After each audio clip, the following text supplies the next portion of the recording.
जय श्री राम। बहुत बहुत स्वागत है आप सभी का एक बार फिर से आपके ही अपने YouTube चैनल पर। मैं पंडित आशीष शर्मा। आज हम बात करने वाले हैं कुंभ राशि के जातकों के लिए जो आने वाला महीना है यानी अगस्त 2025, ये आपके लिए कैसा है। इस महीने ग्रहों की स्थिति, ग्रहों की गति, ग्रहों का परिवर्तन, राशि परिवर्तन, वक्री होना, मार्गी होना आपके लिए कैसा रहेगा, इसकी विस्तार से चर्चा आज आपको इस वीडियो के माध्यम से मिलेगी। इसलिए वीडियो में अंत तक बने रहिए, कोई भी विशेष जानकारी आपका ना छूट जाए। आपके जीवन के सभी मुख्य पहलुओं पर इस वीडियो में बात होने वाली है। इसलिए वीडियो की विस्तार से चर्चा शुरू करने से पहले अगर आप मेरे चैनल पर पहली बार आए हैं, आपको वीडियो अच्छा लगता है तो लाइक कीजिए, सब्सक्राइब कीजिए। कुंडली दिखाना चाहते हैं, बनवाना चाहते हैं, कुंडली मिलान कराना चाहते हैं, वर्ग कुंडलियों के आधार पर प्रेडिक्शन चाहिए, आने वाले समय के बारे में जानना है, तो स्क्रीन पर व्हाट्सएप नंबर दिया है, वहाँ पर आप कॉन्टैक्ट कर सकते हैं। कुंभ राशि, आपकी राशि के लॉर्ड हैं शनि और आपकी राशि में बैठे हुए हैं राहु। मैंने पहले भी राहु से संबंधित वीडियो बनाई कि भाई राहु यहाँ एक अच्छे जगह पे हैं, मित्र की राशि में है और कंफर्ट जोन में है। यानी ऐसा राहु आपको एक अच्छा खासा साहस देता है, हिम्मत देता है, पराक्रम देता है, परिस्थितियों से लड़ने की क्षमता देता है, लेकिन बहुत बार ये थोड़ा सा जिद्दी और अड़ियल रवैया भी देता है। ऐसे लोग अपनी मेहनत के बल पर आगे बढ़ते हैं इस राहु की वजह से। यानी देखा जाए तो इस दौरान अगर आप जो प्रगति करोगे उसमें आपको किसी की ज़रूरत नहीं है, आप अपने ही बल पर अपनी ही मेहनत से आगे बढ़ेंगे। राहु भी शनि के फल दे रहा है और शनि ही राशि के लॉर्ड हैं।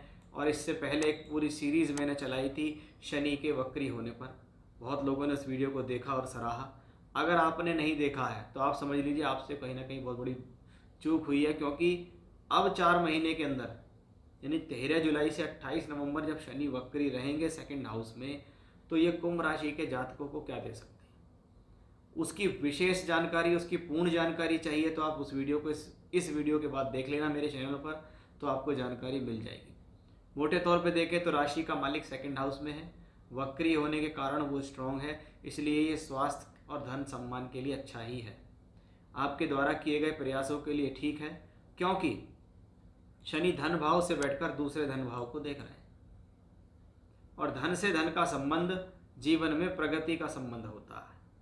प्रगति का संबंध होता है तो इसका मतलब सीधा सीधा है कि ये प्लेनेट आपके जीवन में आपकी राशि से दूसरे घर में वक्री हुआ है, इसलिए ये इनकम देने वाला, सोर्स ऑफ इनकम को बढ़ाने वाला प्लेनेट है। आपको कहीं ना कहीं जीवन के अंदर ये कॉम्बिनेशन अच्छा रिजल्ट देता है। अब जब भी हम पैसे की बात करते हैं या धन की बात करते हैं तो देखिए बिना कर्म किए तो वो पैसा हमको कभी मिलता नहीं है। और जब कर्म की बात करते हैं तो हमें कर्म भाव का स्वामी ग्रह मंगल को देखना पड़ेगा कि वो मंगल ग्रह अष्टम भाव से बैठकर शनि को कहता है कि आप कर्म करिए, मैं आपको हिम्मत और जोश साहस दूंगा।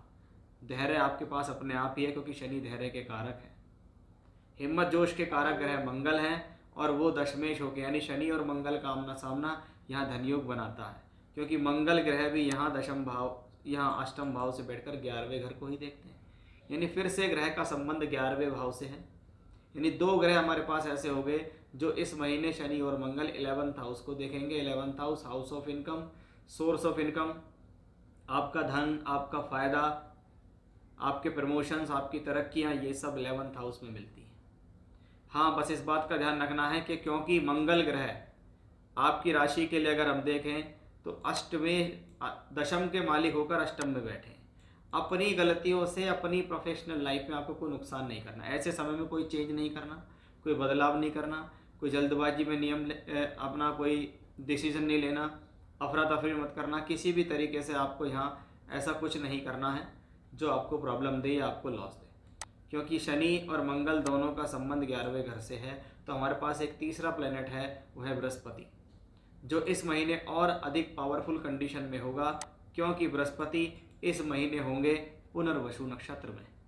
ये उनका खुद का ही नक्षत्र है जिसके अंदर बृहस्पति का ट्रांजिट होगा, और बृहस्पति दूसरे घर और 11वें घर दोनों के मालिक है। दूसरा घर जो कि धन के संचय का है, 11वां घर जो कि कमाई का है, वो दोनों कॉम्बिनेशन अगर हम देखें तो वो 11वें घर के ऊपर दृष्टिगत यहाँ बृहस्पति भी हैं। यानी तीसरे ऐसे प्लेनेट हुए जो आपके लाभ स्थान को सिक्योर कर रहे हैं। लाभ को सिक्योर करने का सीधा मतलब है ये आपके धन को सिक्योर कर रहे हैं कि भाई इस दौरान कोई बड़ा लाभ, कोई बड़ी प्रगति, कोई बड़ा प्रमोशन, कोई अच्छी तरक्की आपको मिलने वाली है। आपके पास जॉब नहीं है, आपको जॉब मिलेगी। आप जॉब में तरक्की चाहते हैं, प्रमोशंस चाहते हैं, वेट कीजिए, उसी जगह लगे रहिए, आपका काम बनेगा। आपको कोई अच्छा प्रमोशन मिलेगा या तरक्की मिलेगी या काम के अंदर कोई अच्छा ऑफर मिलेगा, ये स्पष्ट दिखता है। इस कमी को और ज़्यादा बेहतर, या कह सकते हैं जी इस स्थिति को और ज़्यादा बेहतर बनाने के लिए, छोटी मोटी कमियों को पूरा करने के लिए शुक्र भी पूरे सहयोगी हैं। शुक्र ग्रह भी पंचम भाव से बैठकर देख रहे हैं एकादश भाव को, यानी अगर हम देखें तो 11वें घर से फिर एक चौथे ग्रह का संबंध बना। अब भैया लाभ स्थान से जब बनेगा 4 ग्रहों का संबंध और फिर भी लाभ ना मिले तो फिर उस प्लेनेट का देखने का क्या फ़ायदा।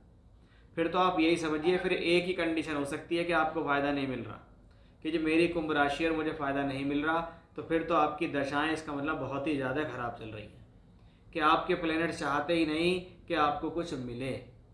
लेकिन अगर थोड़ी सी भी दशा अच्छी है तो प्रमोद तरक्की होती है, और दशा बहुत बढ़िया चल रही है तो यही वो स्थितियाँ होती हैं कि 1000 वाला 1000 कमाता है, लाख वाला लाख और करोड़ वाला करोड़ों के लाभ ले लेता है इसी कॉम्बिनेशन से। तो वो एक बहुत बेहतर, बहुत ब्यूटीफुल कॉम्बिनेशंस जो बने हुए हैं। अब आप देखिएगा 7th हाउस में केतु है, 7th लॉर्ड है सूर्य। कहाँ बैठा हुआ है भैया? बैठा हुआ है छठे घर में। 16 अगस्त तक की जो स्थितियां हैं वो आपके फेवर में नहीं है। किस तौर पे? आप पद प्राप्ति को बनाए रखिए। आपके पास जो पब्लिक पद है, आपके पास जो आपको डेजिग्नेशन मिली हुई है, आपको जो पद मिला हुआ है, जो काम मिला हुआ है, उस पर थोड़ा सा बनने में कठिनाई आती है, उस पर बने रहिए। हस्बैंड वाइफ से रिलेटेड अगर कोई डिस्प्यूट्स या प्रॉब्लम्स चल रही हैं तो 16 अगस्त के बाद वो सॉल्व होती दिखाई देंगी, क्योंकि 16 अगस्त के बाद सूर्य ग्रह यहाँ आ जाएगा, सप्तम सप्तम भाव में होगा, तो ये विवाह और वैवाहिक संबंध दोनों को मजबूत करता हुआ हमें यहाँ दिखाई देगा। बुध ग्रह की स्थितियों को देखिए कि 11 अगस्त को बुध मार्गी हो रहे हैं। सबसे अच्छी बात है कि अभी पंचम भाव का मालिक है। पंचम भाव हमारी शिक्षा, विद्या, बुद्धि, ज्ञान का भाव है। अब शिक्षा, विद्या, बुद्धि, ज्ञान का भाव है, पंचमेश है, तो वो पंचमेश जो हमारी एजुकेशन को दर्शाता है। अगर हमसे कोई निर्णय गलत हो रहे हैं, हम कंफ्यूज हो रहे हैं, हम पढ़ाई में ध्यान नहीं लग पा रहे, हमारी लव रिलेशनशिप्स किसी ना किसी रूप में ख़राब हो रही है, या उसमें झगड़ा झंझट हो रहा है, या मिसअंडरस्टैंडिंग हो रही है, या एजुकेशन का पूरा फल नहीं मिल रहा, सीधे मार्ग पे नहीं चल पा रहे हैं, कंफ्यूज हो रहे हैं, भ्रमित हो रहे हैं, तो 11 अगस्त के बाद जब बुध वक्री से मार्गी होंगे छठे घर के अंदर, तो स्थिति आप देखना 11 अगस्त के बाद आपको इन सब चीज़ों में फ़ायदा मिलेगा कि हाँ भाई अब पहले से कंडीशन सुधर रही है, अब कन्फ्यूज़न नहीं है, अब प्रॉब्लम नहीं है, अब बिना वजह की बातों को लेकर आर्गूमेंट्स नहीं हो रहे। तो ये था भाई कुंभ राशि के जातकों, कैसा रहने वाला है आपके लिए आने वाला जो महीना है, यानी अगस्त 2025 कैसा रहेगा। जय श्री राम।